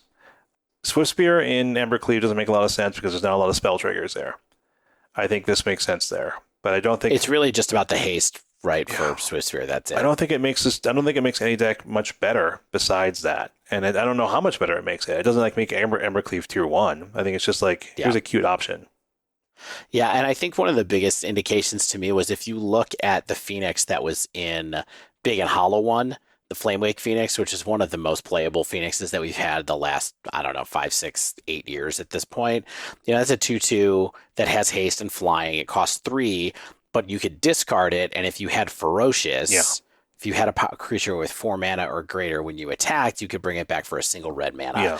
That reanimating with a single red mana versus 2 is huge. Very, I think, very huge. As far as I'm concerned. And we're talking, and you could even block with that one if you're really tricky. Yeah. Not blocking is just rough. Like, do you want this early? Maybe. But I don't think you want it in. It has no prowess triggers. Like, you know what I mean? Like, you don't want it in a red aggro deck where it's like, yeah, I'm gonna clear the way and get 1 more damage, or I don't need to clear the way, so it pecks in. Like, don't. This is like a classic limited resources thing. Like, don't fall for the 1/1 flyer for 1. Do you know what I mean? Like, it's not going to do enough for you. Yeah. I mean, it depends on your deck. Sure. If you're suiting things up, then but I don't think you are here. Yeah. I think it's fine. I don't think it has a good home. I don't think it's a build around. Yeah. Agree. All right. Next card that caught my eye, live in the past, I guess, is called Conscript. What is this? It's the next one in an endless series of cards that cost a black mana for a 2/1 that enters the battlefield tapped and comes back from the graveyard somehow. Oh, perfect. And so this one costs a generic and a black to return Cult Conscript from the graveyard to the battlefield, activated only if a non-skeleton creature died under your control. Oh, my skeleton tribal deck. Yeah, can't have all skeletons, but you can't have all warriors. Oops, all skeletons. With this, which sometimes comes. Oops, we all have skeletons. I mean, warriors make sense. Like, black white warrior. Let's play my favorite limited cons deck archetype. Yeah, it was a good one. So this thing, I don't know. Like it looks like a playable card. It seems like it could be good, but then you're kind of like, well, mono black aggro is not a thing. No, not really. And Not at all. and this one is better than the cards that were in mono black aggro at the end of mono black aggro's time. I don't remember the name of the one that was like the most heinously difficult to bring back. Was it like Gutter Bones or something like Gutter that? Bones That was like okay. it cost like 3 mana to bring back, and you had to do jump through some other kind of hoop. I don't know. Maybe the morbid trigger basic, which is what this is, basically morbid, is too hard to do. I don't But know. yeah, What's this doing? Like, what are we doing with this anymore? Is this a rare? no, it's an uncommon or something. I mean, and you know what? yeah. I'm just going to stop you there because I think you're right. This Okay. card is on rate for a previous version of Pioneer, but I think we should go on to some more interesting stuff. Jaya, Fiery Negotiator. Yeah. This is an early spoiler that we didn't talk about. She is 2 red for Jaya, and she comes down with 4 loyalty. She has 4 abilities. +1, create a 1/1 red monk creature token with prowess. -1, exile the top 2 cards of your library. Choose one of them. You may play that card this turn. Her -2 is choose target creature an opponent controls. Whenever you attack this turn, Jaya deals damage equal to the number of attacking creatures to that creature.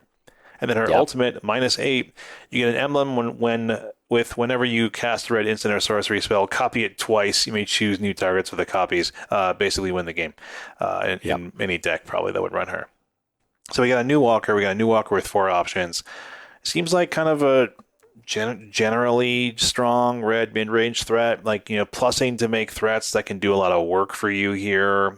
She can break open a stall, I think, pretty well. The -1 gives you some card selection, some card advantage. I like that it's play this card, so you can use lands, of course. Yep. The -2 is really weird, though. Like, it's a really conditional removal option, but it makes sense with what she's doing, which I always like. I like synergistic pluses and minuses. So yeah, it's tough though. That's the one that's really like the game breaker for me on this, where it's like if that ability is good in enough places, then this card is very good. But there are a lot of times where your opponent doesn't have a creature, or if the creature you desperately need to kill if you're in red is a creature that has toughness of like 6, and so you're just kind of like you're kind of like alpha striking then, right? Where it's like you're not going to -2 even, like, you know what I mean? Like if you can just -1, you can pump up your monks, which is cool. Like, so I think like she definitely is an army in a can style walker, which is cool, and in red, which I'm fine with, over like a old Elspeth army in a can back in the Thero stage or something like that. Yeah. So I think she's cool, but what home is she in, really? Yeah, I mean, the one thing that I was looking at was in when I think about decks that I sometimes like to play in Modern, there's that current version of red prowess. Now, you wouldn't be able to play it because Obosh is probably better than having access to this card. Having access to Obosh is probably something you would want to maintain. But I'm looking at Chandra Dressed to Kill right now and thinking about the difference between Jaya and Chandra Dressed to Kill, and it's basically, Chandra gives you ramp. She costs 1 less mana. She gives you ramp. She lets you exile a card from the top of your library with her other plus, and then she has that -7 that does a bunch of damage. You know what I mean? I think if you look at Jaya, like the big thing that Jaya has, Jaya has a way to kill a creature, but it's super conditional. Hey, look, Jaya makes prowess makes a creature. Monks, okay? Makes a creature, yeah, which is big. So I wondered a little bit, like, okay, could it go in those kind of prowessy mono red plus white prowessy builds that are kind of mid-rangey now in Modern? I don't know. And then I started thinking, well, does it go in the mono red aggro decks in Pioneer? Because, to give you a different planeswalker to draw into other than Chandra Dressed to Kill, because those mono red decks run Chandra DTK, right? Still? Yes, I think so. Yeah. So having like one of these in there, so if you draw multiples of your planeswalkers, you're not stuck with extra ones in hand. I don't know. Are you going to try to play this somewhere? Or you just think it's possible that it will be somewhere? I do want to mention, I do not see Chandra Dressed to Kill in the mono red decks. She's just straight out. Yeah. She's in the sideboard. Too slow. Okay. But am I hyped? I mean, I don't know, man. Like, it depends on. Thankfully, it's a mythic, so it means I don't have to use rare wilds on Arena. On Arena. So that's like always helpful, where it's like, oh, well, maybe I can do something with, red and have some prowess tokens. That sounds fun. Yeah. I mean, this would be really cool with Torbjorn. I would love to have like some 3/3 prowess monks. You know what I'm saying? Right. Like I'm down for that. That's some synergy. All right. I mean, maybe that's where it goes, but I don't think it's like a 4 of in a deck. I think this is like, where you play Chandra, Torch of Defiance as a 2 of, there might be a deck that does Jaya in a similar capacity. Yeah. But Chandra's not as good as Jaya in some place. Let's talk about another iffy card in Cut Down. I do think this card is iffy, right? So this is black for an instant, destroy target creature with total power and toughness 5 or less. Yeah. This is a worse Fatal Push, but some kind of Fatal Push analog, right? Just a different Fatal Push. Yeah. I mean, a lot of cards dodge this, Dave. Yeah. Yeah, a lot of cards dodge this. The most important card that dodges this almost all the time is Ledger Shredder. Oh, yeah, that's not good. Ledger Shredder with one successful connive trigger on it, is toast.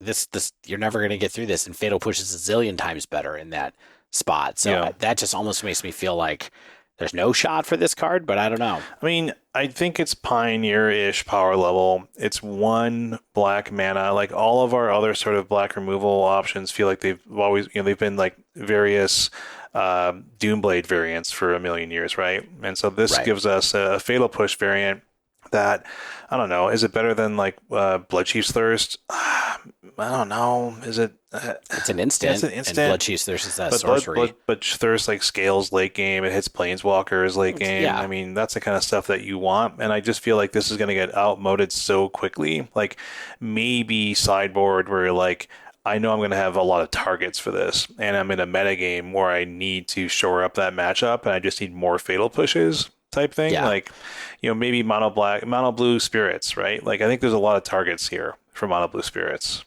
Yeah. If you want to have Fatal Push 5 and 6 for some reason, this could be it. Yeah. We have a cool one. Astor, Bearer of Blades, 2 red and a white for a legendary human warrior. When it ETBs, look at the top 7 cards of your library. You may reveal an equipment or vehicle card from among them. Put it into your hand. Put the rest on the bottom of your library in a random order. Equipment you control, have equip 1. Vehicles you control have crew 1, and Astor is a 4/4. That's a lot of text. This card seems very good. Right? What makes you think it's good?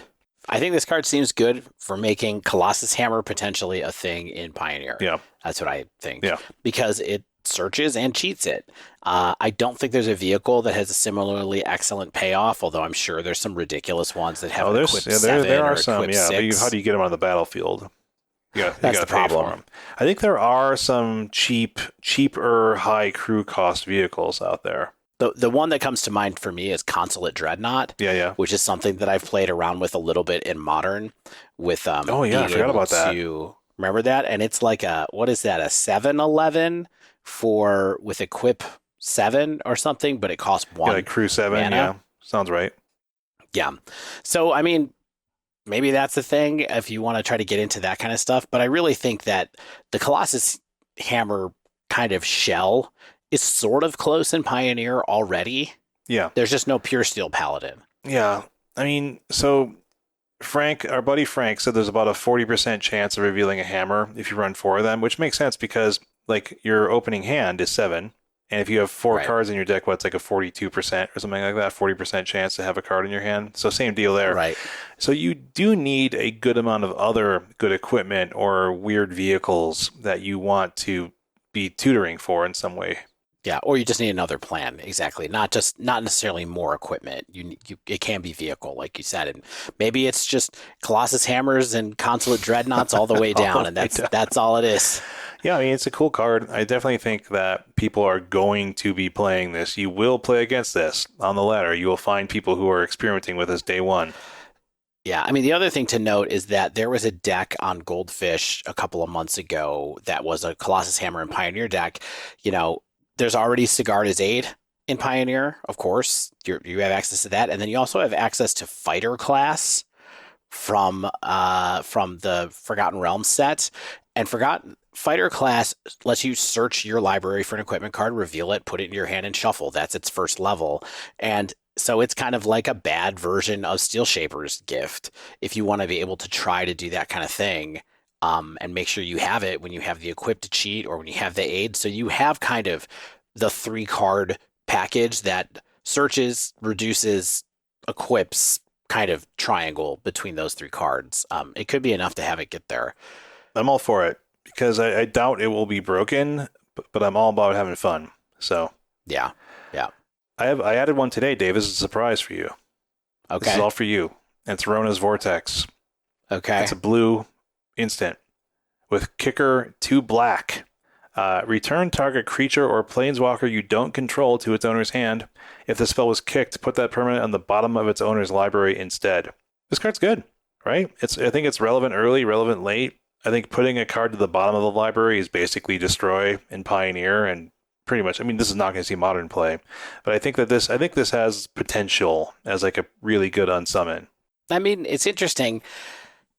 I guess the only thing I would say about this is that for the most part, to have an unsummon be good, you need to be playing a deck that is kind of aggressive. Yes, it's a right? tempo. Because you're doing your tempo stuff, and so I mean, rogues, is it kind of like a rogues-esque shell that we're thinking that a blue-black kind of card goes into? It hits planeswalkers. It's just so good. Yeah. Like, I mean, well, that's super helpful. I'm just wondering, like, what? Because you wouldn't play this in Esper Control. You wouldn't download a right? card, Which is Dave. another deck.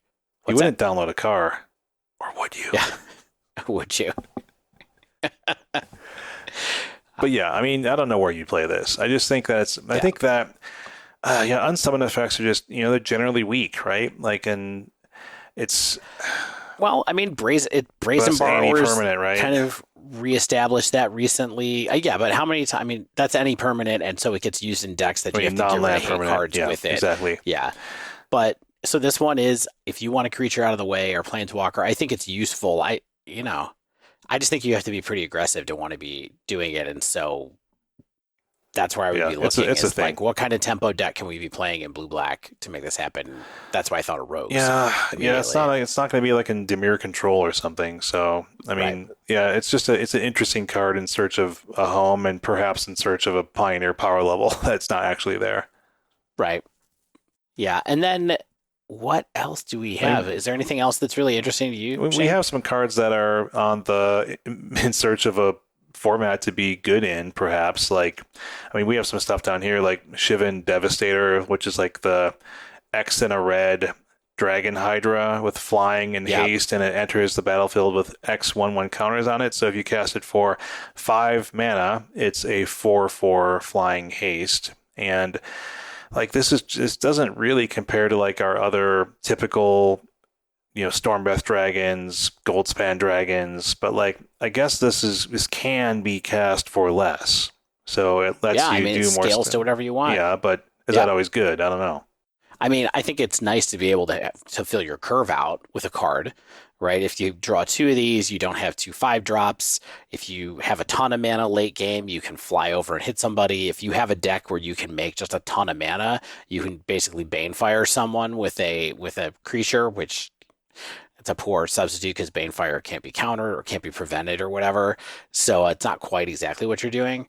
But I don't know. I thought this card was cool, and I will say this card is a mythic, which makes me think that they think it's good. At least you want to be that person. That's like the fantasy, the Magic equivalent of the fantasy football guy who's like, well, somebody has to get the carries. Somebody has to get the targets. Like, it makes me wonder about the power level of this card, though. Yeah, I'm not on it, but I just think it's not doing perhaps enough. And but it also scales past 5, right? Like, it scales to like 10. Like, you're stalling the board with your Jaya and making prowess things, and then all of a sudden you're like, I got a 9 mana, 8/8 dragon coming at you. Enjoy. Yeah. I do have a weird card that I would throw on this list that got spoiled today or yesterday, I think, that is not in here. So I'm going to read it to you and see what you think about it. I love this game. Twinferno, it's called. Okay. Twinferno. I see what they did there. Twinferno. And it costs a generic and a red for a instant that says when you cast your next instant or sorcery spell this turn, copy that spell. You may choose new targets for the copy. So it's fork. Yeah. Again. Yeah. And then the second half of it, it's a modal spell. The other one says target creature you control gains double strike until the end of the turn. Okay. I just looked at this and went, number one, what have they done to my boy Fork? That used to be one of everybody's favorite broken cards originally. And in the past year, we've gotten one with flashback in order to make it playable. And now this one that just has a different mode. These are strictly better forks. Yeah, it's different mana cost, strictly better. Exactly. And then this card is interesting to me in something like Boros Aggro, where I'm kind of like, okay, double up on a spell. Modes are good. Double up on a protection spell suddenly, or suddenly give a creature double strike that didn't have it before. I mean, that's a lot of mana. That someone doesn't see coming. For 2? No, well, when you cast your next instant or sorcery spell, so like you have to have a lot of mana up if you want to like double protect something or... 3. You're just going to your double God's Willing. That's a lot of mana. But I mean, I do... It's 3. You're right. Okay, I think this is a flexible card. And as always, you kind of pay for that in mana cost. Yeah, I mean, I'm not saying you would put a ton of these in a deck like that. I'm going for 5. But 1 seems interesting and potential. It's sort of I mean, think about this card with Temur Battle Rage. Like it's, not with it, but as an alternative to it. What if your Temur Battle Rage forked instead of just giving something double strike when you snuck it through? You sold that one to me, Dave. Dave, I also have to mention, Dave shared his screen on our video chat. I was like, I didn't even know you could do that. Yeah. Welcome to the future. I was blown away. Speaking of blown away, I do want to talk about a card that actually didn't blow me away. But am I missing something here? Like Raff, Weatherlight, Stalwart. It's white and blue. Legendary Human Wizard for a 1/3. Whenever you cast an instant or sorcery spell, you may tap 2 untapped creatures you control if you do draw a card. And then it has some garbage like 3 white creatures you control get +1/+1 and gain vigilance until end of turn. Does this do anything for Jeskai Ascendancy? Like, you tap the creatures, you draw a card, you untap with Ascendancy. You know what I mean? Like, this kind of like gets you more fuel for the fire. It kind of like, digs you deeper. I think it's interesting, but I don't know what space the Ascendancy decks even have. Yeah. Well, Shane, as you know, I've been working on my postdoctorate in Jeskai Ascendancy lately. And what I can tell you is I have no idea. This does look like a card, though, that is supposed to be used in that kind of way, as opposed to as any kind of fair value engine. Yeah.